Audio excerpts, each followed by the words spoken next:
ওকে। তো আমরা আগের দিনের শেষ অংশটা একটু রিভাইজ করব, করে আমরা আজকের ক্লাসে প্রবেশ করব। বিশ্বযুদ্ধ চলছিল, দ্বিতীয় বিশ্বযুদ্ধ। গোটা পৃথিবী জুড়ে বিভিন্ন বিপর্যয়ের সৃষ্টি করেছিল।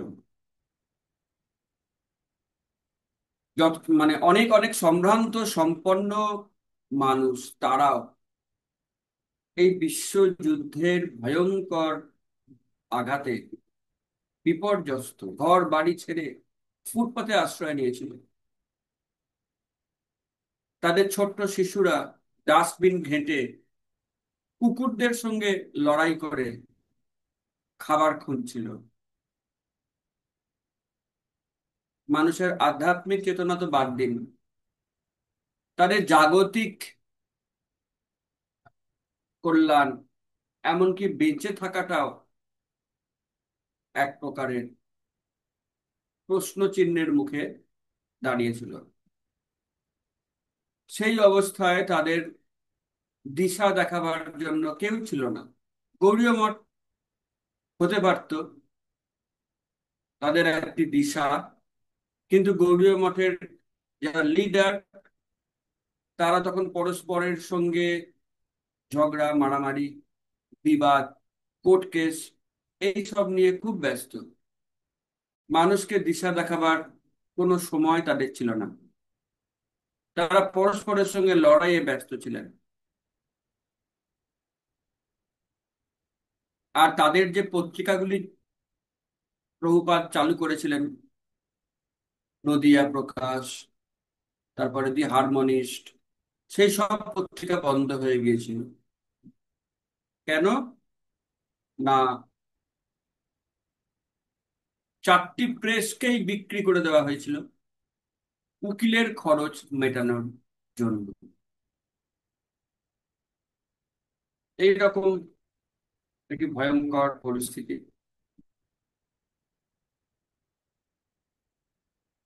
সেই অবস্থায় অভয়চরণ ভাবছিলেন, আমার কি কর্তব্য? আমার গুরুদেব থাকলে তিনি কি চুপচাপ ঘরে বসে থাকতেন? না, এত মানুষ কষ্ট পাচ্ছে, এখন তাদেরকে আমি কিভাবে সাহায্য করতে পারি? তো তিনি ভাবলেন, সারা পৃথিবীর মানুষকে এই যুদ্ধের ভয়ঙ্কর ফলাফল এবং যুদ্ধ থেকে মুক্তির উপায় সম্পর্কে জানাতে হবে। অভয় একাই একটি সৈন্যবাহিনীর মতন ঝাঁপিয়ে পড়লেন পত্রিকা প্রকাশের কাজে। তার সঙ্গে একজনাও সহযোগী নেই, তিনি কোনো সহকারীর তোয়াক্কাও করেননি। একা একাই তিনি ঠিক করলেন, আমি ব্যাক টু গডহেড নামক ইংরাজি পত্রিকা প্রকাশ করব, কারণ গুরুদেবের আদেশ ছিল তুমি ইংরাজি ভাষায় প্রচার করো। গুরুদেবের আদেশগুলি তিনি সব সময় মনে রাখতেন এবং সেই আদেশগুলিকে তিনি পালন করার চেষ্টা করতেন।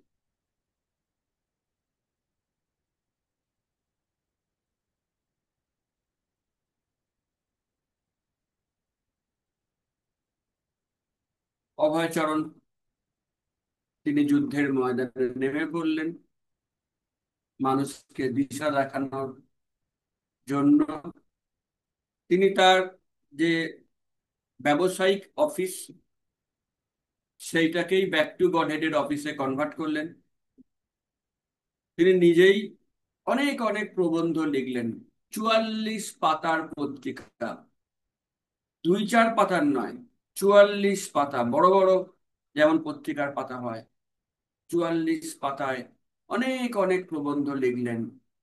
তিনি সেখানে প্রমাণ করলেন যে যুদ্ধই চলুক আর শান্তিই চলুক, কৃষ্ণ ভাবনামৃতই একমাত্র সমাধান।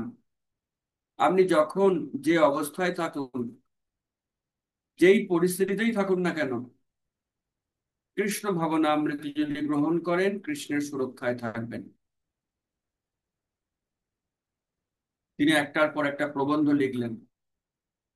প্রথমে খাতায় লিখলেন, তারপর টাইপ করলেন, তিনি সেগুলিকে সম্পাদনা করলেন, পত্রিকার লোগো আঁকলেন, ডিজাইন করলেন, ব্যানার ঠিক করলেন, নামটাও নিজেই দিলেন, ব্যাক টু গড হেড। এবং লোগোর উপরে তিনি একটি কি সেন্টেন্স লিখলেন, God head is light, nescience is darkness, where there is Godhead, there is no nescience। পত্রিকা ছাপাবেন কোথায়? তার নিজস্ব প্রেস ছিল না, গুরুদেবের প্রেস তো বিক্রি হয়ে গেছে। তখন পশ্চিমবঙ্গের সব থেকে বড় প্রেস সরস্বতী প্রেস, কলকাতায়। সেই প্রেসের সঙ্গে তিনি যোগাযোগ করলেন। তারা বললেন ঠিক আছে, আমরা পত্রিকা ছাপাবো। যুদ্ধের সময় অনেক রেস্ট্রিকশন থাকে, কাগজ কেনবারও রেস্ট্রিকশন ছিল। তিনি গভর্নমেন্টের কাছে আবেদন করলেন কাগজ দেওয়ার জন্য। গভর্নমেন্ট বললেন না, এই সময়ে কোনো কাগজ এই আপনার আধ্যাত্মিক পত্রিকার জন্য আমরা দিতে পারবো না, টাকা দিলেও দেব না। অভয়চরণ হাল ছাড়লেন না। তিনি মস্ত বড় চিঠি লিখলেন, যুক্তি দিয়ে তাদেরকে মানতে বাধ্য করলেন। এই যুদ্ধের সময় যদি আধ্যাত্মিক চর্চা না করা হয়, তাহলে মানুষ কিভাবে জীবনী শক্তি ফিরে পাবে? অতএব তার যুক্তিতে হার মেনে ইংরেজ সরকার কাগজ তাকে দিলেন, তিনি পত্রিকা প্রকাশ করলেন। ভারতবর্ষের যারা বড় বড় লিডার, বিভিন্ন পদাধিকারী, তাদের সবার কাছে তিনি সেই পত্রিকা পাঠালেন এবং তাদেরকে কৃষ্ণ ভাবনায় আনবার চেষ্টা করতে লাগলেন। এখন এই এত পত্রিকা ছাপানো, তার একটা বিশাল বড় খরচ। তিনি ব্যবসা থেকে কিছু টাকা বাঁচিয়ে রেখেছিলেন। সেই টাকা দিয়ে তিনি প্রথম দুখানি পত্রিকা প্রকাশ করলেন, কিন্তু তারপরে তার টাকা ফুরিয়ে গেল। তাই প্রথম দুখানা পত্রিকা প্রকাশ করার পর তাকে সাময়িকভাবে বিরতি দিতে হলো, কারণ পত্রিকা যে ছাপাবেন তার কাছে টাকা নেই, আগে টাকার জোগাড় করতে হবে। দেখুন, একক সংগ্রাম, কে সাহায্য করবে কে করবে না কোনো পরোয়া নেই। গুরুদেবের আদেশ, আমি এগিয়ে চলবো, গুরুদেব আমাকে সাহায্য করবেন। অভয়চরণ এইভাবেই একদম প্রথম থেকেই একা একা এই ময়দানে লড়াই করে গেছেন। এখন তার মনে হলো যে আমাকে টাকা জোগাড় করতে হবে। 1945 সাল, বিশ্বযুদ্ধ থামলো, কিন্তু ভারতবর্ষ সেই পরাধীনই রয়ে গেল। অভয়চরণ কলকাতা থেকে আবার শিফট করলেন লখনৌতে। এবার তিনি একটি মস্ত বড় প্রজেক্ট নিলেন, 40,000 টাকার প্রজেক্ট। কারণ তাকে প্রচুর টাকা ইনকাম করতে হবে, অনেক বড় বড় পত্রিকা বিপুল পরিমাণ প্রকাশ করতে হবে সারা দুনিয়া জুড়ে ছড়িয়ে দেওয়ার জন্য। এত বড় প্রজেক্ট তিনি একা একা সামলাতে গিয়ে হিমশিম খাচ্ছিলেন। তার পরিবার ছিল কলকাতায়। তিনি পরিবারের সুযোগ সুবিধার জন্য রাঁধুনি থেকে চাকর সবকিছুর ব্যবস্থা করেছিলেন। বরাবরই তিনি সাধ্য মতন অর্থ খরচ করতেন তার স্ত্রী পুত্রদের দেখভালের জন্য, কিন্তু উল্টো দিক থেকে তিনি কোনো সাহায্য কখনো পাননি। তার এই আধ্যাত্মিক লড়াইতে বিন্দুমাত্র সাহায্য তার স্ত্রী এবং পুত্রেরা করেনি, সামান্যতম আগ্রহও দেখায়নি। তো কলকাতার তার পরিবারে একজন ভৃত্য ছিল, তার নাম গৌরাঙ্গ। অভয়চরণ তাকে চিঠি লিখলেন যে তুমি চলে এসো লখনৌতে, কারণ আমার একজন সাহায্যকারীর দরকার। এত বড় কোম্পানি আমায় চালাতে হচ্ছে একা, আমার খাওয়া দাওয়া সব ধরনের অসুবিধা হচ্ছে। তো তিনি বললেন তুমি চলে এসো। আর তিনি এটাও স্থির করলেন যে তার পরিবার যদি কোনো রকম সহযোগিতা না করে, আগ্রহ না দেখায়, তাহলে তিনি সেই পরিবারকে আর বেশি দিন মেনটেন করতে পারবেন না। কারণ ওয়ান সাইডেড বিষয় কতকাল চলে। তিনি চাইছিলেন তার পরিবার যেন একটু কৃষ্ণ ভক্ত হয়, তার এই প্রচারে যেন একটু সাহায্য করে, একটু উৎসাহ দেখায়। কিন্তু সেটা কখনোই সম্ভব হচ্ছিল না। 1946 সাল, একদিকে যেরকম আজাদ হিন্দ ফৌজ ইংরেজ সরকারকে কাঁপিয়ে দিয়েছে, ব্রিটিশ সরকার সব সময় নেতাজি সুভাষ চন্দ্র বসুর যেন ভূত দেখছিল। এই বুঝি নেতাজি এসে ভারতবর্ষ আক্রমণ করলেন, এই বুঝি ইংরেজদেরকে পরাজিত করলেন। এদিকে নেতাজি সুভাষচন্দ্র বসুর দ্বারা অনুপ্রাণিত হয়ে ভারতবর্ষের নৌবাহিনী, নৌসেনা বিদ্রোহ করে বসলো ইংরেজদের বিরুদ্ধে। ভারতবর্ষের কোনায় কোনায় বিদ্রোহের আগুন জ্বলতেই লাগছিল, আজ এখানে তো কাল ওখানে। ব্রিটিশ সরকার তাদের নিয়তির লিখন পড়ে ফেললেন। তারা বুঝলেন আর বেশি কাল ভারতবর্ষকে দাবিয়ে রাখা যাবে না, ভারত তাদেরকে ছাড়তেই হবে। তাই ব্রিটিশরা একান্ত বাধ্য হয়ে ভারত ত্যাগের সিদ্ধান্ত নিলেন। এদিকে এই যে বহু বছর ধরে স্বাধীনতার সংগ্রাম চলছিল, 99% ক্ষেত্রে হিন্দুরাই এই সংগ্রাম করেছিল। মুসলিম সমাজ একদম চোখ বন্ধ করেছিল, যেন এই সংগ্রামে তাদের কোনো দায়িত্ব নেই। এত বিপ্লবী ইংরেজদের অত্যাচারে প্রাণ ত্যাগ করেছে, ফাঁসির মঞ্চে ঝুলেছে। একজনাও দেখতে পারবেন না, দেখাতে পারবেন না মুসলিম বিপ্লবীকে যিনি ফাঁসির মঞ্চে ঝুলেছেন, ইংরেজদের অত্যাচারের, বর্বরতার, নির্মমতার শিকার হয়েছেন। অল্প দুই একজন কংগ্রেসের আন্দোলনে ছিলেন। তা কংগ্রেস পার্টি করতে গেলে তো ইংরেজদের সেভাবে অত্যাচারের সম্মুখীন হতে হতো না, যেমন বিপ্লবীদের হতে হতো। কংগ্রেস পার্টি ছিল এক প্রকারের ইংরেজদের সেফটি ভাল্ব। কংগ্রেসকে সেভাবে ইংরেজরা কোনোদিন ভয়ও পায়নি, আর তাদেরকে ভয়ও দেখায়নি। ইংরেজ ভয় পেত বিপ্লবীদের, ইংরেজ ভয় পেত নেতাজি সুভাষচন্দ্র বসুকে এবং তার আজাদ হিন্দ বাহিনীকে। তাই দীর্ঘ সংগ্রামের সময় যদিও মুসলিম সম্প্রদায় চোখ বন্ধ করেই ছিল, যখনই তারা স্বাধীনতার গন্ধ পেল, তখন তারা হঠাৎ ঘুম থেকে জেগে উঠল। মোহাম্মদ আলী জিন্নাহ, একজন ভুঁইফোড় নেতা, এতকাল তার খোঁজ পাওয়া যায়নি, হঠাৎ তিনি যেন জেগে উঠলেন। তিনি বললেন আমরা আলাদা রাষ্ট্র চাই, পবিত্র রাষ্ট্র। পবিত্র রাষ্ট্রের নাম কি হবে? পাকিস্তান। তো তারা যুদ্ধ ঘোষণা করলেন, কাদের সঙ্গে? ইংরেজদের সঙ্গে না, ভারতীয় হিন্দুদের সঙ্গে।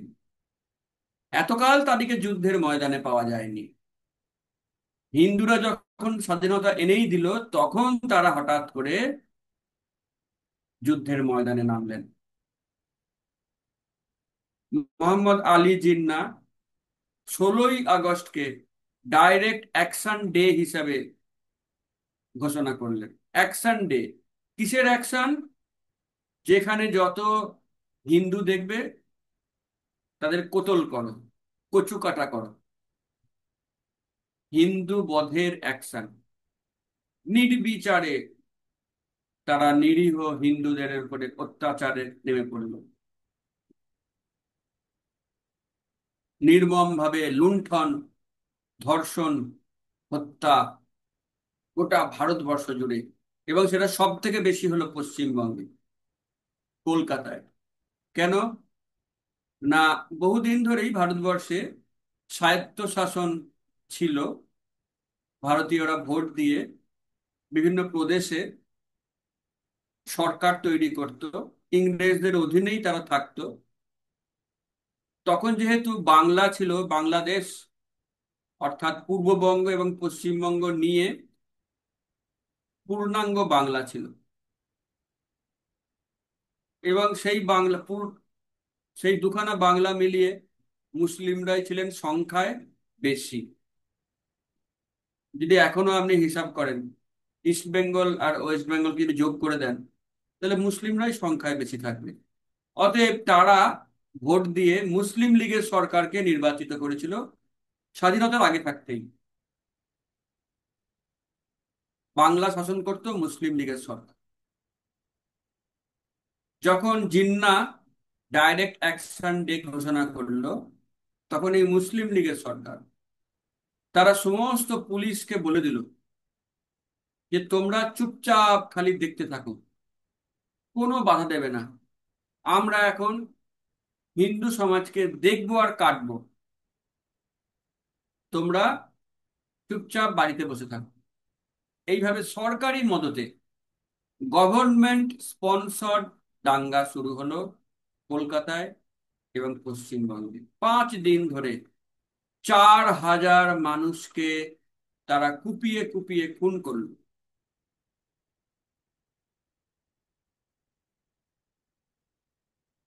তো ভারতবর্ষ স্বাধীন হওয়ার পর ভারতের হিন্দুরা এই সত্যিগুলোকে চেপে রেখে দিয়েছিল।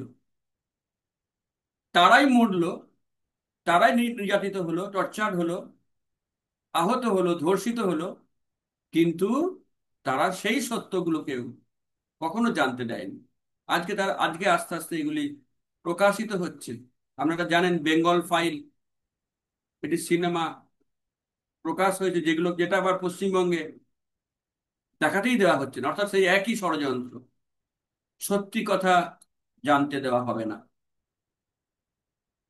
সত্যি একদিন না একদিন প্রকাশ পায়, তাকে চিরকাল চেপে রাখা যায় না। তো এইভাবে বাংলায় যদি বা এটা সব থেকে বেশি হচ্ছিল, কিন্তু সারা ভারত জুড়েই এই দাঙ্গার আগুন ছড়িয়ে পড়ছিল।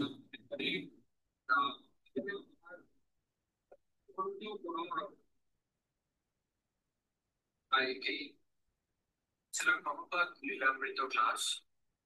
এটি হচ্ছে একটি কৃতজ্ঞতা প্রকাশের ক্লাস,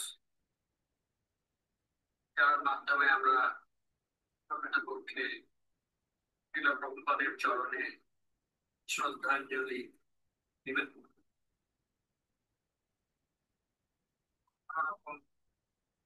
অবদানের কথা আমরা ভাবতেই পারি না।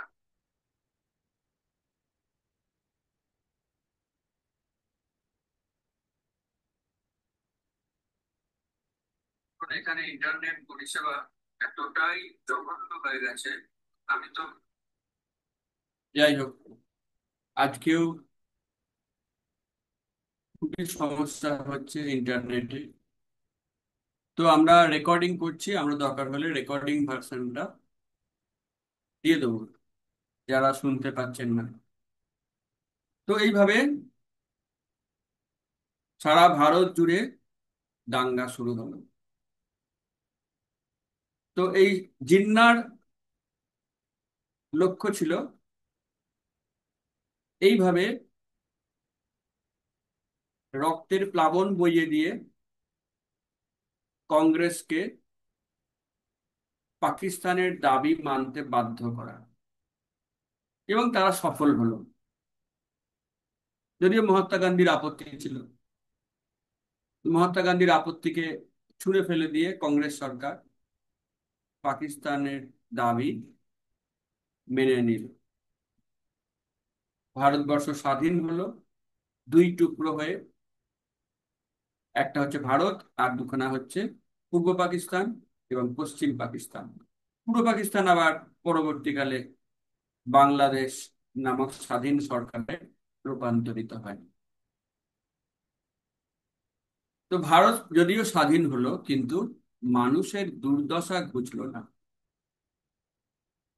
ইংরেজের দ্বারা মানুষ আগে অত্যাচারিত হতো, এখন নিজের দেশের সরকারের দ্বারাই অত্যাচারিত হওয়া শুরু করলো। এটাই অভয়চরণকে তার গুরুদেব বলেছিলেন, এক সরকার যাবে আরেক সরকার আসবে, মানুষের দুর্দশা ঘুচবে না, মানুষের অত্যাচার ঘুচবে না, চলতেই থাকবে। তো এইভাবে অভয়চরণ লক্ষ্য রাখলেন তার গুরুদেবের কথা কতটা সত্য।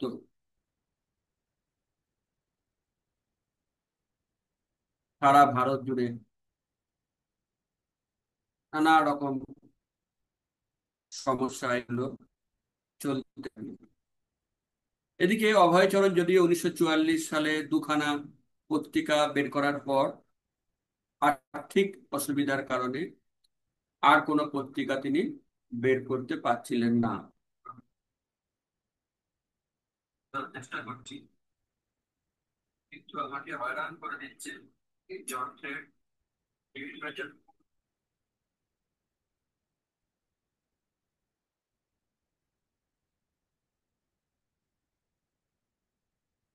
তো অভয়চরণ পত্রিকা পাবলিশ করতে না পারলেও তার লেখালেখি বন্ধ করেননি। তিনি গীত পরিষদ লেখা শুরু করেছিলেন, নোট বইয়ে লিখতেন, তারপর টাইপ করতেন। এইভাবে 1200 পৃষ্ঠার তিনি টাইপ করে ফেললেন ভগবদ গীতার সঠিক ব্যাখ্যা। 1200 পৃষ্ঠা কম নয়। তার পরিকল্পনা ছিল 3 খণ্ডে তিনি বের করবেন, কারণ 1200 পৃষ্ঠা এক খণ্ডে মানে বিশাল বড় ভলিউম। 3 খণ্ডে হলে 400 পৃষ্ঠা করে, এবং খুব সুন্দরভাবে ডিজাইন করা হবে, বাঁধাই হবে। অভয়চরণের বরাবরই খুব প্রফেশনাল সিস্টেমেটিক কাজের অভ্যাস ছিল। তো এইভাবে তিনি এগুলো টাইপ করে করে রাখতেন, এবং তার প্রচার কিন্তু থেমে থাকেনি। আর্থিক অনটনের কারণে তিনি হয়তো গ্রন্থ তখন প্রকাশ করতে পারছিলেন না বা ম্যাগাজিন, কিন্তু তিনি চিঠি লেখা চালিয়ে যাচ্ছিলেন। এই সময়টায় তিনি প্রচুর চিঠি লিখেছেন। কাদিকে, কাদিকে নয় সেটা জিজ্ঞেস করাই ভালো। বিভিন্ন সরকারি অফিসার, বিভিন্ন বিভাগের সেক্রেটারি, রাষ্ট্রপতি, রাজ্যপাল, উচ্চপদস্থ কর্মকর্তা, তিনি সকলকে চিঠি লিখে তার পরামর্শ, ভগবদ গীতার নির্দেশ এবং কৃষ্ণ ভাবনামৃতের প্রচার করতে লাগলেন। তিনি পশ্চিমবঙ্গের রাজ্যপালের কাছে অ্যাপয়েন্টমেন্ট চাইলেন, ভারতবর্ষের শিক্ষামন্ত্রীর কাছে অ্যাপয়েন্টমেন্ট চাইলেন।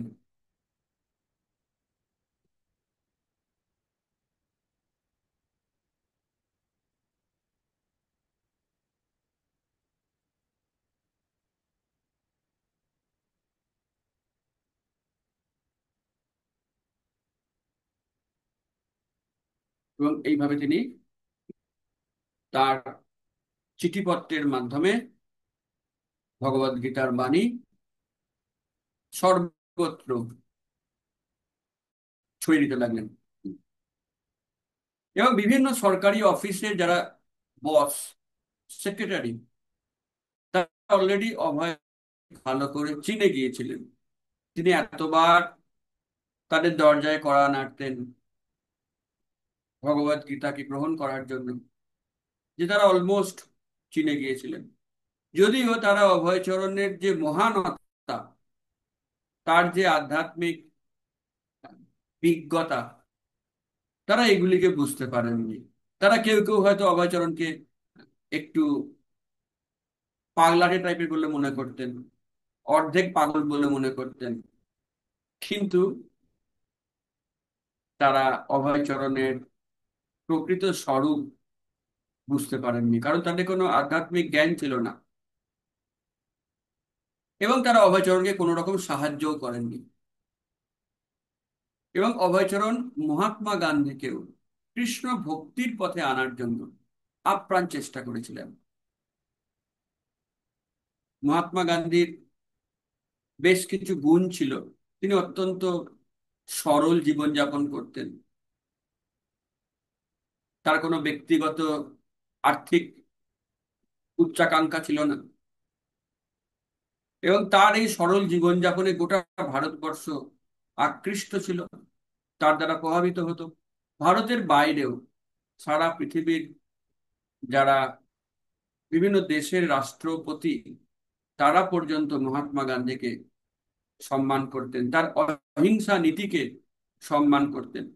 তাই অভয়চরণ ভাবলেন, এই একজন ব্যক্তি মহাত্মা গান্ধীকে যদি আমি কৃষ্ণ ভক্তির পথে আনতে পারি, তাহলে গোটা পৃথিবীর পক্ষে সেটা একটা খুব কল্যাণকর বিষয় হবে।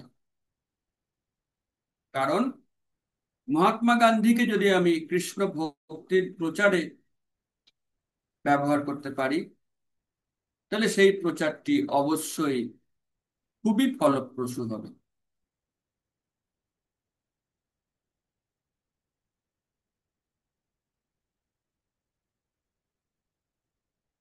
ভারতবর্ষ স্বাধীন হওয়ার পরে পরেই কংগ্রেসের নেতৃবৃন্দ, যাদেরকে মহাত্মা গান্ধী তৈরি করেছিলেন, তারাই মহাত্মা গান্ধীকে প্রত্যাখ্যান করলেন, কারণ তাদের কাজ মিটে গিয়েছিল। জওহরলাল নেহরু যে প্রধানমন্ত্রী হলেন, কংগ্রেস পার্টি তাকে চায়নি। ভোট হয়েছিল কে প্রধানমন্ত্রী হবে, 12 জন কংগ্রেসের টপ লিডারের মধ্যে ভোট হয়েছিল। 11টা ভোট পেয়েছিলেন বল্লভ ভাই প্যাটেল, আর একটা, অর্থাৎ নিজের ভোটটাই কেবল নিজে পেয়েছিলেন জওহরলাল নেহরু। গোটা ভারতবর্ষ এবং কংগ্রেস পার্টি চেয়েছিল সর্দার বল্লভ ভাই প্যাটেল প্রধানমন্ত্রী হন। কিন্তু যেহেতু জওহরলাল নেহরু বরাবরই মহাত্মা গান্ধীর খুব অনুগত রূপে নিজেকে দেখিয়েছিলেন, তাই সমস্ত জনগণের এবং কংগ্রেস পার্টির ঐক্যবদ্ধ মতামতকে সম্পূর্ণ অগ্রাহ্য করে মহাত্মা গান্ধী জওহরলাল নেহরুকেই প্রধানমন্ত্রী হিসাবে নির্বাচন করলেন। তো মহাত্মা গান্ধীর সব থেকে বড় যদি দোষ বলেন তো এটাই, তিনি গণতন্ত্রের কথা বললেও তিনি গণতন্ত্র মানতেন না, নিজের মতকে চাপিয়ে দিতেন। এর আগে আমরা দেখেছি 1939 সালে হরিপুরা কংগ্রেসে নেতাজি সুভাষচন্দ্র বসু নির্বাচনের মাধ্যমে কংগ্রেস সভাপতি হলেন। তিনি এমনকি মহাত্মা গান্ধীর প্রার্থী পট্টভি সীতারামাইয়া, তাকে পরাজিত করে ইন্ডিয়ান ন্যাশনাল কংগ্রেসের প্রেসিডেন্ট হলেন। কিন্তু এই নির্বাচন এবং তার জয়কে সম্পূর্ণ অগ্রাহ্য করে মহাত্মা গান্ধী নেতাজি সুভাষচন্দ্র বসুকে এতই বিড়ম্বনায় ফেললেন যে মহাত্মা গান্ধীর আদেশে সবাই নির্বাচিত প্রেসিডেন্টকে অসহযোগিতা করতে লাগলো। এবং এই চক্রান্তের ফলে সুভাষচন্দ্র বসু কংগ্রেস ত্যাগ করতে বাধ্য হয়েছিলেন। তাই বারে বারেই মহাত্মা গান্ধী কোনো গণতন্ত্রের ধার ধারেননি। নিজের যা ইচ্ছা তাই করেছেন, এবং নিজের যাকে পছন্দ, একান্ত অনুগত বলে মনে হয়েছে, তাকেই তিনি ক্ষমতায় বসিয়েছেন, এবং সেই লোকটার নাম জওহরলাল নেহরু। মজার ব্যাপার, গদি পেয়ে যাওয়ার পর কিন্তু এই জওহরলাল নেহরুই মহাত্মা গান্ধীকে সম্পূর্ণ অগ্রাহ্য করতে লাগলেন।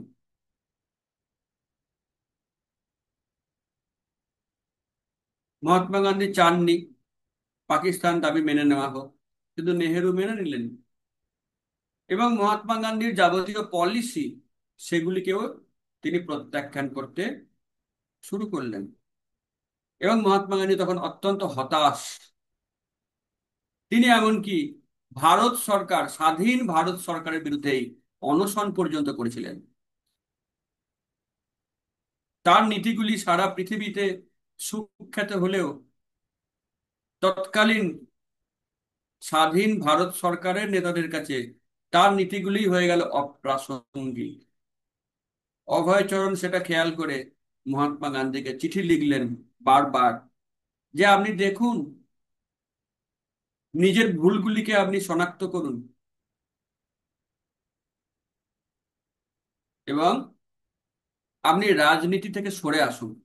ভারত স্বাধীন হয়ে গেছে, এখন এখন আপনার আর রাজনীতি করার দরকার নেই। আপনি এখন কৃষ্ণ ভক্তিতে যোগ দিন, কৃষ্ণ ভাবনামৃত গ্রহণ করুন, এবং আধ্যাত্মিক আন্দোলনে আপনি এগিয়ে আসুন। যদিও অভয়চরণের চিঠিগুলি মহাত্মা গান্ধীর হাতে পৌঁছাতো না, কারণ তার সচিবেরা তাকে এইসব চিঠি দিতেনই না। কিন্তু অভয়চরণ দম্বার পাত্র নন, হতাশ তিনি হতেন না। তিনি সব সময়তেই চেষ্টা জারি রাখতেন, কিভাবে আমি বিপর্যয়ের সৃষ্টি করেছিল। মানে অনেক অনেক সম্ভ্রান্ত সম্পন্ন মানুষ তারা, এমনকি অভয়চরণ মহাত্মা গান্ধীকে লিখলেন, যদি আপনি রাজনীতি পরিত্যাগ না করেন, তাহলে হয়তো আপনাকে ইনগ্লোরিয়াস ডেথ, ইনগ্লোরিয়াস ডেথ মানে অসম্মানজনক মৃত্যু গ্রহণ করতে হবে। এটা অভয়চরণ এক প্রকার ভবিষ্যৎবাণী করেছিলেন চারিদিক দেখে। কিন্তু মহাত্মা গান্ধীর হাতে সেই চিঠি পৌঁছায়নি, বা তিনি তাতে কর্ণপাত করেননি। তিনি রাজনীতির ময়দানেই থেকে গিয়েছিলেন, যদিও তার অনেক ভুল তিনি ধরতে পারছিলেন, অনেক মায়া, অনেক ইলিউশন তিনি বুঝতে পারছিলেন। অভয়চরণ যেহেতু প্রথম দিকে মহাত্মা গান্ধীর ফলোয়ার ছিলেন কলেজে পড়ার সময়, তাই তার পুরনো বন্ধুকে রক্ষা করার জন্য তিনি অনেক চেষ্টা করেছিলেন। কারণ তিনি জানতেন যে রাজনীতি থেকে সরে না এলে হিটলার, মুসোলিনির মতন তাকেও হয়তো অসম্মানজনক মৃত্যু গ্রহণ করতে হবে।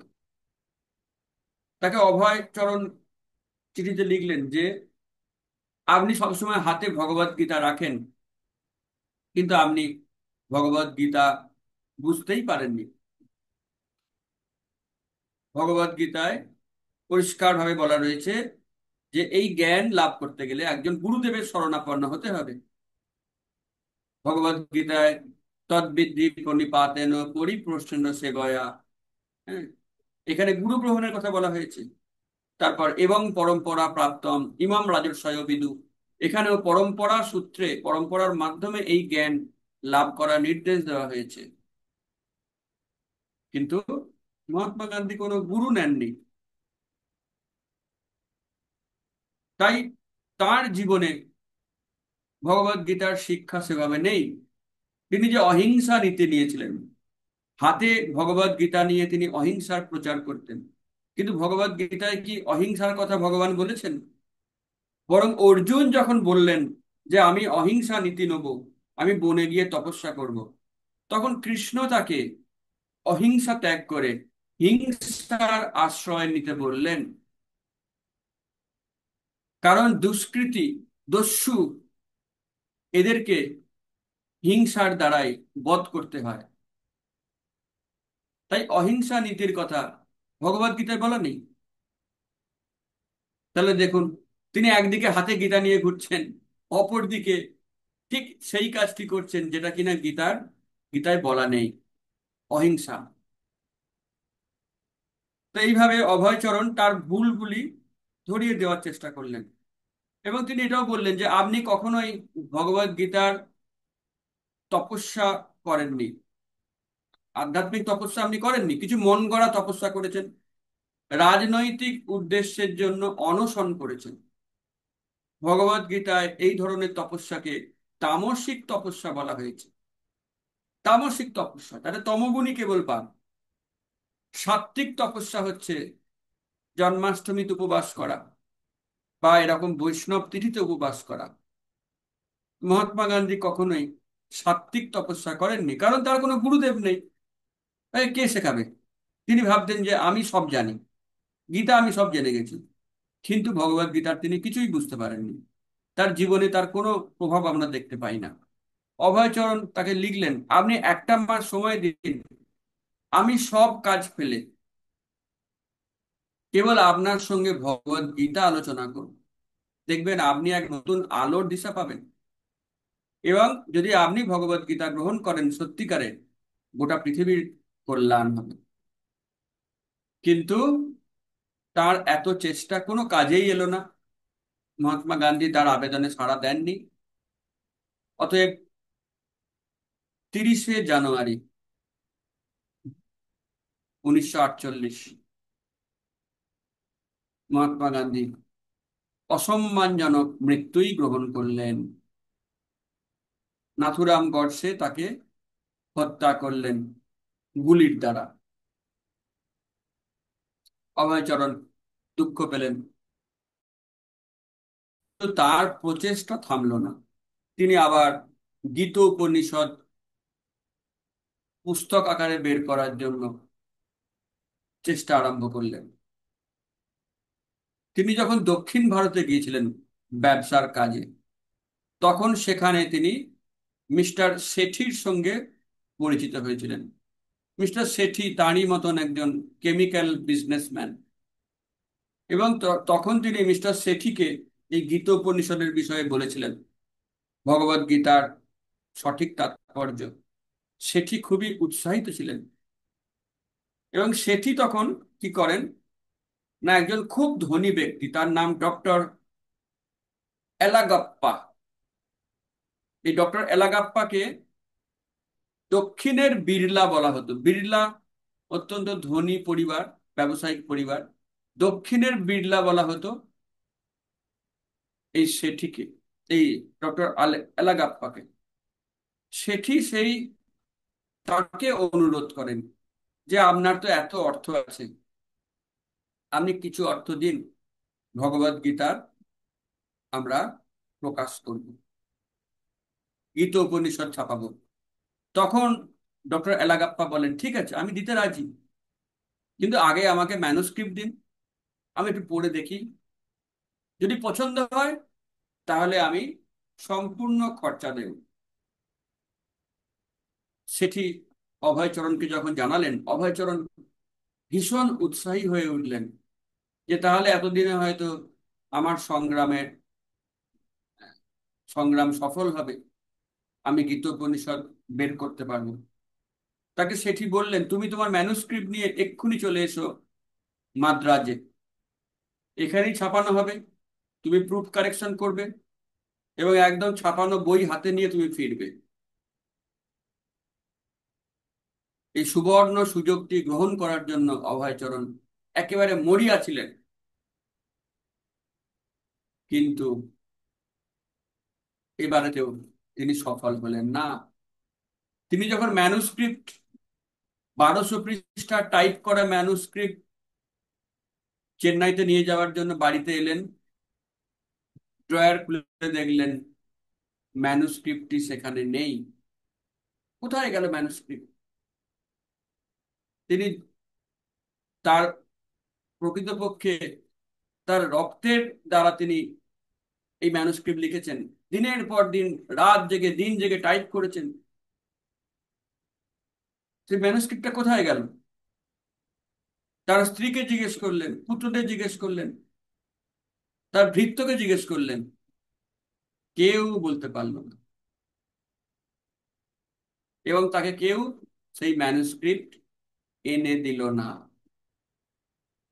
অভয়চরণ ভীষণ দুঃখ পেলেন, বিমর্ষ হলেন। তিনি অনুমান করলেন হয়তো সেই ম্যানুস্ক্রিপ্ট বিক্রি করে, হয়তো 1 কেজি কাগজ সেই বিক্রি করে কেউ টাকা উপার্জন করেছে। ভাবতে পারেন, খবরের কাগজ যেমন বিক্রি করে, বাজে কাগজ যেমন বিক্রি করে, সামান্য কিছু পয়সা পাওয়া যায়, এত দামি 1200 পৃষ্ঠার টাইপ করা ম্যানুস্ক্রিপ্ট তাঁরই পরিবারের কেউ বা ভৃত্য বিক্রি করে অর্থ উপার্জন করেছে। এটা অভয়চরণ অনুমান করলেন, কিন্তু প্রমাণ নেই। কে যে সেই ম্যানুস্ক্রিপ্ট সরিয়েছে, সেই ইতিহাস চিরকাল রহস্যাবৃত রয়ে গেল। আজও কেউ জানতে পারেনি যে কে এটা সরিয়েছিল। কিন্তু অভয়চরণের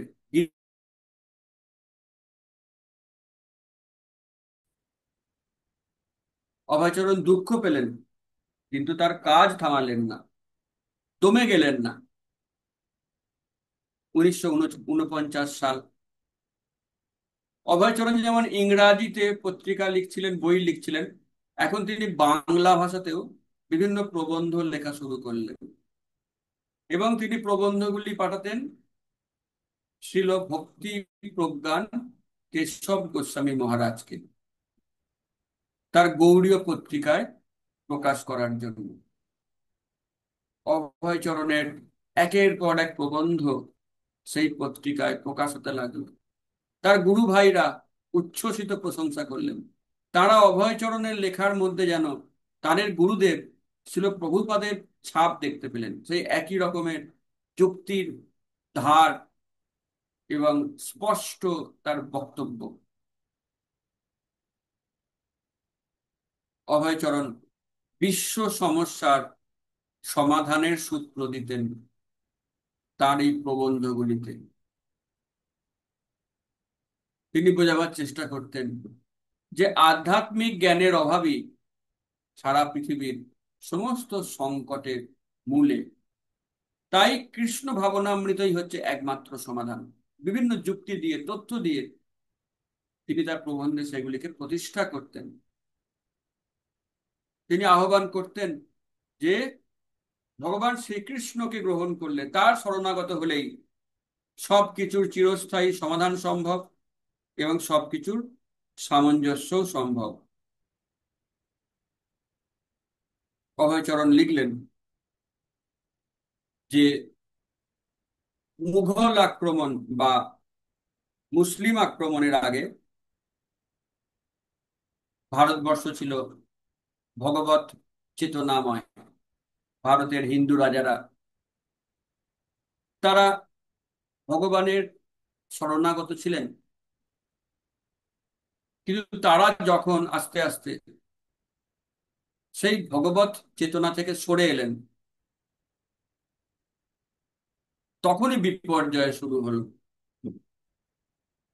এবং তারপরেই তাদের পতন হলো, আর মুসলিমরা ভারতবর্ষকে দখল করল। আপনারা অশোকের নাম শুনেছেন, অশোক, সম্রাট অশোক মস্ত বড় ছিলেন রাজা। ভারতবর্ষের বেশিরভাগ জায়গা তার দখলে ছিল। তিনি হঠাৎ গ্রহণ করলেন বৌদ্ধ ধর্ম। এখন বুদ্ধ বুদ্ধ তো ভগবানের অবতার, গৌতম বুদ্ধ ভগবানের অবতার, কিন্তু কলিযুগ আরম্ভ হয়ে গেছে, তো সব কিছুরই নকল বেরিয়ে গেছে। গৌতম বুদ্ধেরও নকল আরেকটি গৌতম বুদ্ধ বেরোলো, এবং সেই নকলটাই কলিযুগের প্রভাবে আস্তে আস্তে আসল হয়ে গেল। এই নকল বুদ্ধ, যার জন্ম নেপালে, লুম্বিনী, নেপালের লুম্বিনীতে, এবং যিনি বোধি গয়াতে সিদ্ধি লাভ করেছিলেন বলে প্রচার। সেই নকল বুদ্ধ তিনি এক প্রকার বেদকে অস্বীকার করলেন, ভগবানকে অস্বীকার করলেন, এবং তার এই যে বৌদ্ধ ধর্ম তার নামে অ্যাকচুয়ালি নাস্তিকতাকে তিনি প্রচার করলেন। নাস্তিক হয়ে যাও, ভগবান বলে কেউ নেই, শাস্ত্র বলে কিছু নেই, বেদ বলে কিছু নেই, এই আটখানা নিয়ম পালন করো, অহিংসা করো। এইভাবে তিনি নাস্তিক ধর্মের প্রচলন করলেন।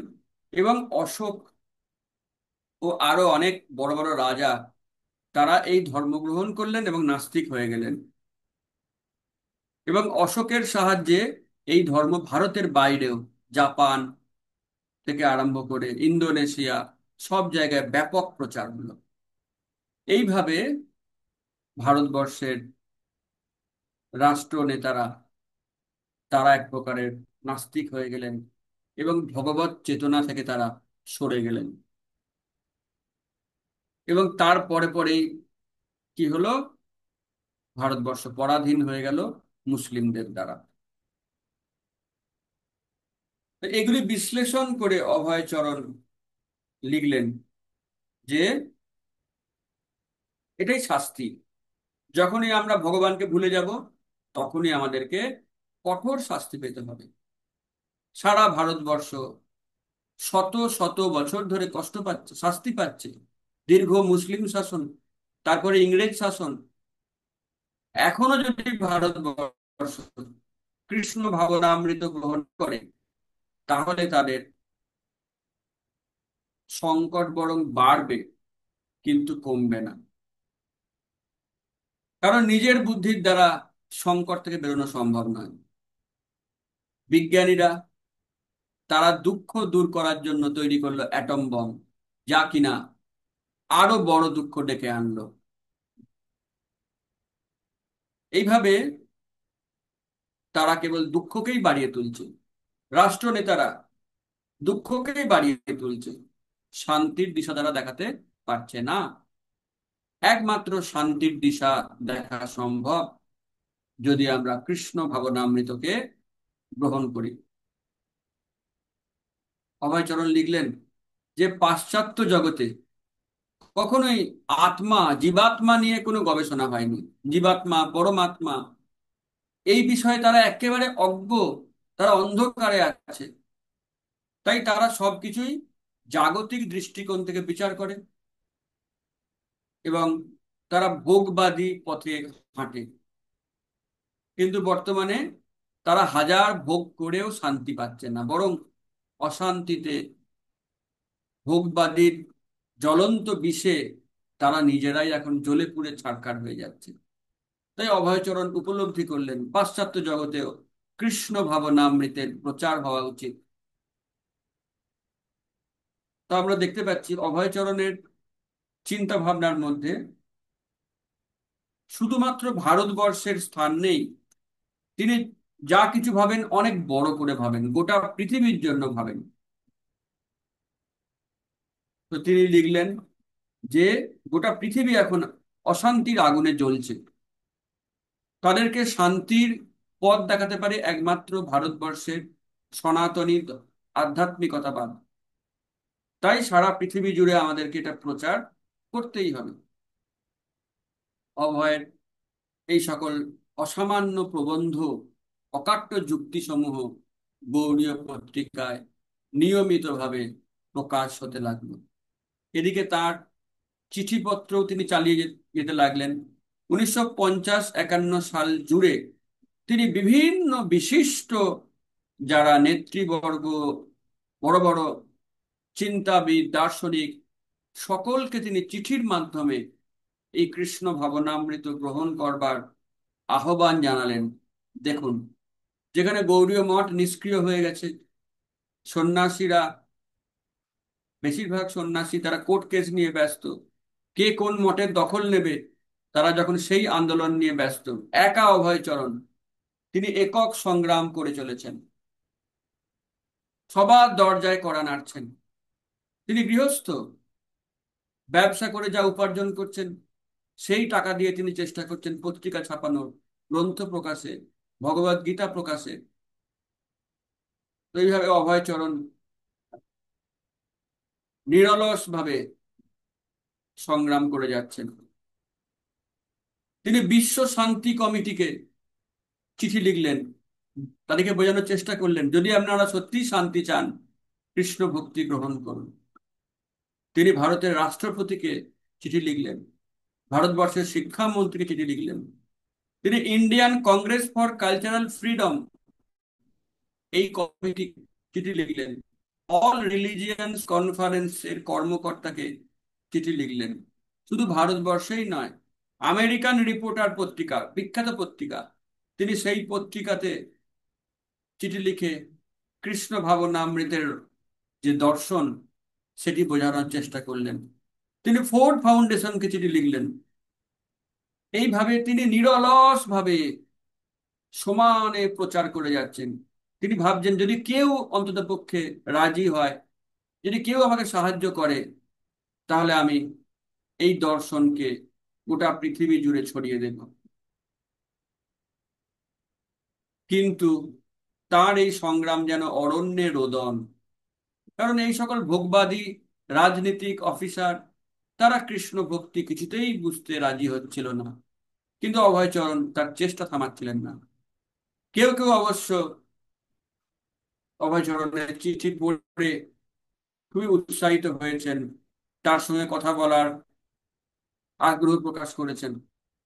তৎক্ষণাৎ অভয়চরণ সব কাজ ফেলে ছুটে গেছেন তার কাছে, তাকে কৃষ্ণ ভক্তির ব্যাপারে বোঝানোর চেষ্টা করেছেন।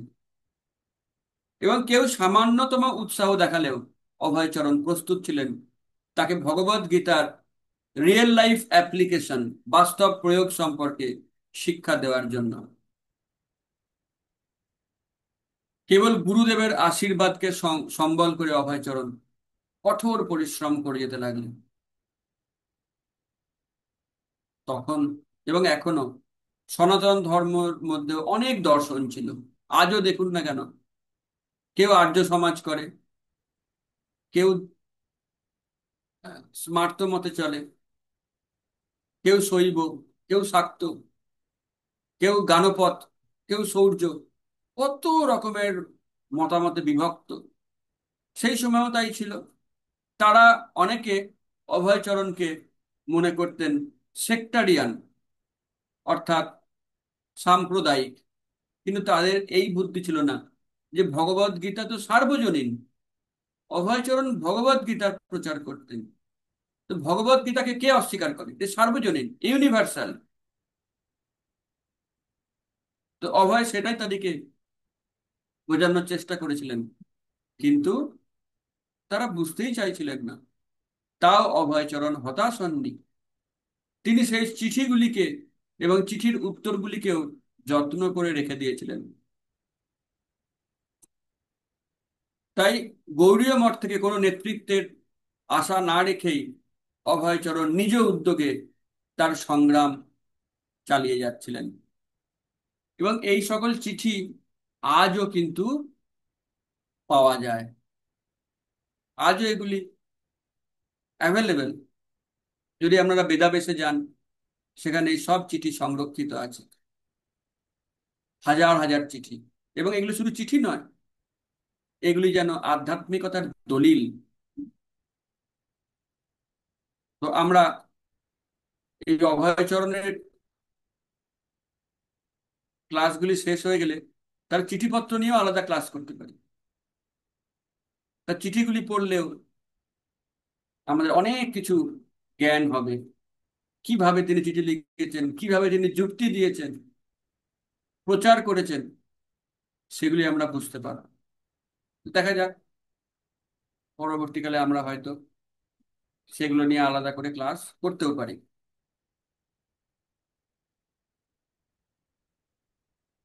1948 সাল, তার লখনৌয়ের যে মস্ত বড় প্রজেক্ট, সেই প্রজেক্টটি প্রথমে খুবই সফলভাবে চলছিল, কিন্তু তারপরে সেটি আস্তে আস্তে বন্ধ হওয়ার মুখে। আমরা দেখেছি অভয়চরণের সারা জীবনেই ভগবান তাকে কখনোই জড়জাগতিক সাফল্য পেতে দেননি। তার সমস্ত প্রজেক্ট খুব ভালোভাবে শুরু হলেও একটা সময় সেগুলো ফেল করছিল, কারণ ভগবান অভয়চরণকে আধ্যাত্মিক দিকেই বারবার নিয়ে আসার চেষ্টা করছিলেন। আরেকটি বিষয় যখন কথা প্রসঙ্গে এলো আমি উল্লেখ করি, অভয়চরণের অনেক বন্ধু ছিলেন গৌড়ীয় মঠে, তারা পরে সন্ন্যাসী হয়েছিলেন। তার মধ্যে একজন ছিলেন পুরী মহারাজ। পুরী মহারাজের নাম অনেকে শুনে থাকতে পারেন। তিনি গৌড়ীয় মঠের একজন খুব সিনিয়র সন্ন্যাসী, অভয়চরণের বন্ধুস্থানীয়। পুরী মহারাজের সঙ্গে অভয়চরণ অনেক খোলামেলা কথাবার্তা বলতেন, যেগুলো অন্য কারোর সামনে বলতেন না। একবার পুরী মহারাজ জিজ্ঞেস করেছিলেন অভয়চরণকে যে আপনি, মানে তখন তখন তিনি অলরেডি ইসকন তৈরি করেছেন, গোটা পৃথিবী জুড়ে প্রচার করে ফেলেছেন, একদম শেষ দিকে। পুরী মহারাজ বললেন, আপনার গোটা পৃথিবী জুড়ে আপনি এত শক্তি কোত্থেকে পেলেন? আর কেউ যেটা পারেননি সেটা আপনি কেমন করে করলেন? এইভাবে পুরী মহারাজের সঙ্গে তার কিছু ব্যক্তিগত কনভারসেশন হয়েছিল, যেটা পরবর্তীকালে পুরী মহারাজ প্রকাশ করেছেন। সেখানে অভয়চরণ বলেছেন যে আমি ছিলাম গোলক বৃন্দাবনে। ভগবান শ্রীকৃষ্ণ আমাকে বলেন যে তোমাকে জড় জগতে যেতে হবে, জড় জগতে গিয়ে জন্মগ্রহণ করতে হবে, সেখানে গিয়ে ইংরাজি ভাষায় বই লিখতে হবে এবং প্রচার করতে হবে। আমি রাজি হইনি, কিন্তু কৃষ্ণ আমাকে ছাড়বেন না। আমি বললাম যে না না, আমি রাধারানী সেবা নিয়ে রয়েছি, আমাকে এখানেই থাকতে দিন, ওই ভয়ঙ্কর জড়জগতে আমি যেতে রাজি নই। দেখুন পুরী মহারাজ বলছেন। তারপরে কৃষ্ণ বললেন যে দেখো, তোমাকে যেতেই হবে, তা না হলে এই প্রচার কে করবে? মানুষ কেমন করে আমাকে জানবে? তখন প্র্যাকটিক্যালি অভয়চরণ কৃষ্ণের সঙ্গে বার্গেনিং শুরু করলেন, দর কষাকষি। বললেন ঠিক আছে, তুমি চাইছো যখন আমি যাব, কিন্তু শর্ত আছে। কৃষ্ণ বললেন কি শর্ত? অভয়চরণ বললেন আমি যে যাব, প্রচার করব, আমাকে তো অনেকের সাহায্য নিতে হবে। গোটা দুনিয়া জুড়ে প্রচার করতে গেলে অনেকের সাহায্যের প্রয়োজন হবে। তুমি আমাকে প্রমিস করো, যারা যারা আমাকে সাহায্য করবে তুমি তাদের প্রত্যেককে ভগবত ধামে ফিরিয়ে আনবে। কঠিন শর্ত দিলেন অভয়চরণ। কৃষ্ণ হেসে বললেন আমি তোমাকে প্রতিশ্রুতি দিচ্ছি, যারা তোমার আন্দোলনে সিরিয়াসলি সাহায্য করবেন তাদের সবাইকে আমি ভগবত ধামে ফিরিয়ে আনবো। হরি বল। পুরী মহারাজ পরবর্তীকালে এই বিষয়টি ফাঁস করে দেন। মথুরেশ প্রভু, কি মনে হচ্ছে এটা শুনে? কি করা উচিত তাহলে আমাদের? হরে কৃষ্ণ প্রভু, ধন্যবাদ, প্রণাম। হরে কৃষ্ণ প্রভু। আমাদের একটাই কাজ করার, প্রচার করে আরো যে বাড়িতে। আরো নিবিড় ভাবে প্রচার করা উচিত। ভগবান শ্রীকৃষ্ণ প্রমিস করেছেন যারা যারা ইসকনে সিরিয়াসলি প্রচার করবে, একদম নির্ভেজাল, তাদের সবাইকে তিনি ভগবত ধামে ফিরিয়ে নিয়ে যাবেন। এই অঙ্গীকারের পরেই অভয়চরণ এই জগতে এসেছেন। তাই এটা আমাদের সবার কাছে একটা মস্ত বড় সুযোগ। আর আমরা হরিবাসর প্ল্যাটফর্মের মাধ্যমে সেই সুযোগটা পাচ্ছি, প্রকৃতপক্ষে ভগবত ধামে ফেরার সুযোগ পাচ্ছি, কারণ এখানে প্রচার করবার অনেক অনেক দিক আছে। যারা এখনো হরিবাসরে আছেন কিন্তু প্রচার করছেন না। তো তারা প্রচার শুরু করুন, আমরা আপনাদেরকে শেখাবো, ট্রেনিং দেব, বুঝিয়ে দেবো। কিন্তু প্রচার যদি না করেন, তাহলে এই দুর্লভ সুযোগ, এই সুবর্ণ সুযোগটি আপনি হারাবেন, ভগবত ধামে ফেরার সুযোগটি হারাবেন। এই জীবনটা ত্যাগ করার পর পরের জীবনে যে কোথায় যাবেন একেবারে অনিশ্চিত। যা করার এই জীবনেই করতে হবে।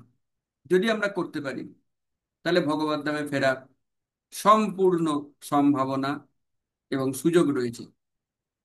এই সুযোগটি কোনো বুদ্ধিমান ব্যক্তির হাতছাড়া করা উচিত নয়। যাই হোক, যখন তার লখনৌয়ের প্রজেক্টটি ফেল করলো, তখন অভয়চরণ সেটি বন্ধ করে দিলেন। এত বড় কারখানা, এত অর্থ, সব চলে গেল। অভয়চরণ আবার এলাহাবাদে গেলেন। তিনি এলাহাবাদে গিয়ে আবার একটি ছোট কারখানা তৈরি করলেন, এবং এবারে তিনি সঙ্গে পেলেন তার এক পুত্র বৃন্দাবন চন্দ্র। তিনি বৃন্দাবন চন্দ্রকে নিয়ে এলাহাবাদে একটি ছোট ল্যাব তৈরি করলেন, এবং তার বাকি পরিবার কলকাতাতেই ছিল। আবার অভয়চরণ স্বপ্নে গুরু মহারাজকে দেখলেন। গুরু মহারাজ তাকে সন্ন্যাস নিতে বললেন। এবারেও অভয়চরণ ভাবলেন, কি করে সম্ভব সন্ন্যাস নেওয়া? কেন গুরু মহারাজ আমাকে এরকম স্বপ্ন দিচ্ছেন? আমার 5টি পুত্র, আমার স্ত্রী, এত বড় পরিবার, এই পরিবারকে কে চালাবে, কে মেনটেন করবে? আমার দায়িত্ব অনেক, আমাকে অনেক উপার্জন করতে হবে, গ্রন্থ লিখতে হবে, পত্রিকা প্রকাশ করতে হবে। তাই এই মুহূর্তে সন্ন্যাস নেওয়া সম্ভব নয়।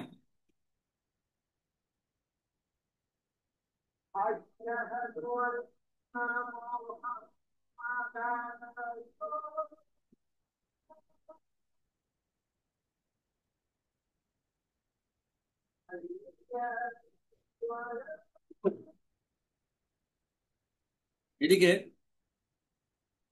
অভয়চরণ যে এলাহাবাদে ছোট ল্যাব তৈরি করলেন, সেইটাও ব্যর্থ হলো, সেটাও সফল হলো না। তখন অভয়চরণ ভাগবতের বিখ্যাত শ্লোকটি স্মরণ করলেন, যস্য অহম অনুগৃহ্ণামি হরিষ্যে তদ্ধনম শনৈ। কৃষ্ণ বলেছেন, যাকে আমি বিশেষভাবে কৃপা করি, আমি তার সমস্ত ধন অপহরণ করে নিই, তখন তার আত্মীয় স্বজন পরিবার তাকে পরিত্যাগ করে। অবচরণ ভাবলেন, ভগবান হয়তো আমার ব্যাপারে এমনই পরিকল্পনা করছেন, হয়তো আমাকে এইভাবেই সন্ন্যাস নেওয়ার জন্য ভগবান বাধ্য করছেন। 1950 সালে অভয়চরণের ব্যবসার সঙ্গে এবং তার পরিবারের সঙ্গে তার খুব সামান্যই সম্পর্ক অবশিষ্ট ছিল। যখন এইভাবে অভয়চরণ তার ব্যবসাগুলি সেভাবে করতে পারছিলেন না, তার স্ত্রী ভাবলেন যে আমি যে অর্থ তার কাছ থেকে পাবোই, এটা নিশ্চিত নয়। কারণ আমার স্বামী সারা দিন রাত ধর্ম আর ভক্তি নিয়ে ব্যস্ত। তিনি তখন স্বাধীনভাবে তার পুত্রকে নিয়ে তার বাপের বাড়ি চলে গেলেন। বাপের বাড়ির ঠিকানা 72 নম্বর মহাত্মা গান্ধী রোড।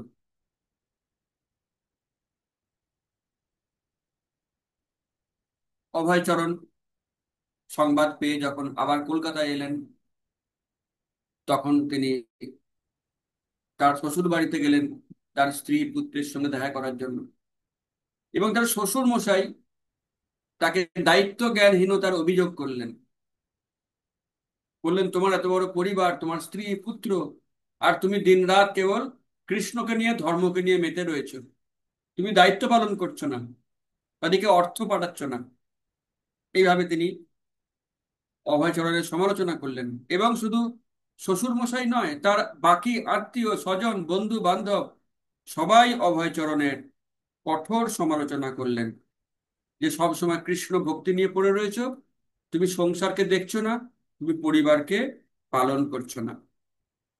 রাত্রিবেলা যখন অভয়চরণ খাওয়া দাওয়া করবেন, তার স্ত্রী তাকে কিছু খাবার এনে দিলেন যা কিনা দোকান থেকে কিনে আনা খাবার। অভয়চরণ ভাবলেন, বললেন যে এটা কি, তুমি দোকান থেকে আমায় খাবার কিনে এনে কেন খাওয়াচ্ছ? তার স্ত্রী বললেন, কারণ রাঁধুনি অসুস্থ, তাই রান্না করার কেউ নেই। দেখুন, নিজে রান্না করবেন না, রাঁধুনি রান্না করলে তবে খাবেন। আর রাঁধুনি অসুস্থ হলে দোকান থেকে খাবার কিনে এনে খাবেন। তো অভয়চরণ ভাবলেন যে বাপের বাড়িতে থাকলে আমার পরিবার তো আরোই নষ্ট হয়ে যাবে, সব দোকানে রেস্টুরেন্টের খাবার খাবে। তখন তিনি তার পরিবারকে নিয়ে নতুন আরেকটি আবার বাড়ি ভাড়া নিলেন, চেতলা স্ট্রিট। তিনি সেখানে নতুন ঠিকানায় তার পরিবারকে নিয়ে শিফট করলেন। তার পরিবার সেখানেই থাকতে আরম্ভ করলো, কিন্তু অভয়চরণ তো কলকাতায় খুবই কম থাকতেন, তিনি এলাহাবাদেই থাকতেন। 54 বছর বয়সে তিনি এক প্রকার বানপ্রস্থ আশ্রম অনুসরণ করছিলেন। পরিবারের সঙ্গে সামান্যই সম্পর্ক ছিল, বেশিরভাগ সময় তিনি একা বানপ্রস্থী হিসাবে এলাহাবাদে থাকতেন। এবং তিনি পুনরায় ব্যাক টু গডহেড পত্রিকা ছাপানোর কাজ শুরু করলেন। 1952 সালের ফেব্রুয়ারিতে তিনি আবার 8 বছর পর ব্যাক টু গডহেড ছাপালেন। তিনি গোটা ভারত জুড়ে বিভিন্ন সম্মানিত নেতা, অফিসার, রাজ্যপাল সবার কাছে ব্যাক টু গডহেডের কপি পাঠালেন। এবং তিনি যখন কলকাতায় ফিরতেন, তার পুরনো বন্ধুদের তিনি ডাকতেন, পুরনো বন্ধুরা জড়ো হতো এবং তিনি তাদের কাছে ভগবদ গীতার প্রচার করতেন। তার বাড়ির নিচতলায় যখন তিনি প্রচার করতেন, উপরতলায় তার পরিবার চা খেত। অভয়চরণ ডাকতেন, তোমরাও এসো, জয়েন করো, শোনো আমি কি বলছি। তার স্ত্রী পুত্ররা কর্ণপাত করতো না, তারা এই ব্যাপারে একেবারেই উৎসাহিত ছিল না, কোনো রকম তারা আগ্রহ দেখাতো না। অভয়চরণ অনেক চেষ্টা করেছিলেন তার পরিবারকে কৃষ্ণ ভক্তির পথে আনার জন্য, তারা কোনো রকম সাহায্য কোনোদিন করেনি। তখন অভয়চরণ ভাবলেন যে এরা কোনোদিনই ভক্তিপথে আসবে না, তাই আমার পরিবারের সমস্যা সমাধানের থেকে বরং গোটা পৃথিবীর সমস্যা সমাধানের ব্যাপারেই আমাকে নজর দিতে হবে। 1952 সালের মার্চ মাসে তিনি ব্যাক টু গডহেডের আরেকটি সংখ্যা প্রকাশ করলেন। দেখুন, একটা ফেব্রুয়ারি মাসে, আবার পরের সংখ্যা মার্চ মাসে, তাকে এগুলি সব লিখতে হয়েছে, প্রবন্ধ লিখতে হয়েছে, টাইপ করতে হয়েছে, কত কাজ।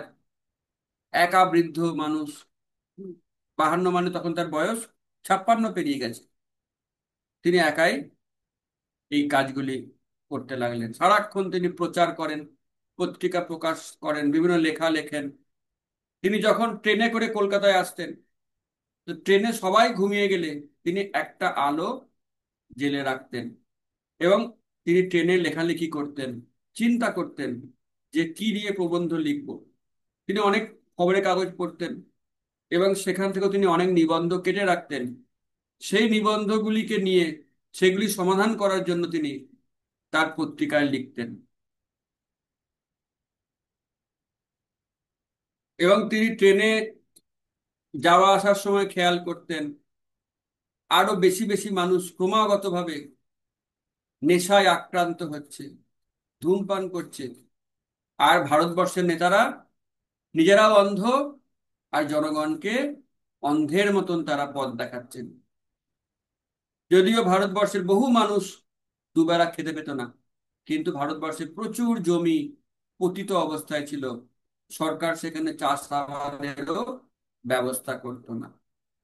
তিনি পর্যবেক্ষণ করলেন যে ভারতবর্ষের সরকার ভগবানকে সম্পূর্ণ বাদ দিয়ে একটি প্রগতিশীল শিল্প উন্নত দেশ করতে চাইছেন, অর্থাৎ রামকে বাদ দিয়ে তারা রাম রাজ্য গঠনের স্বপ্ন দেখছেন, যেটা কখনোই সফল হওয়া সম্ভব নয়।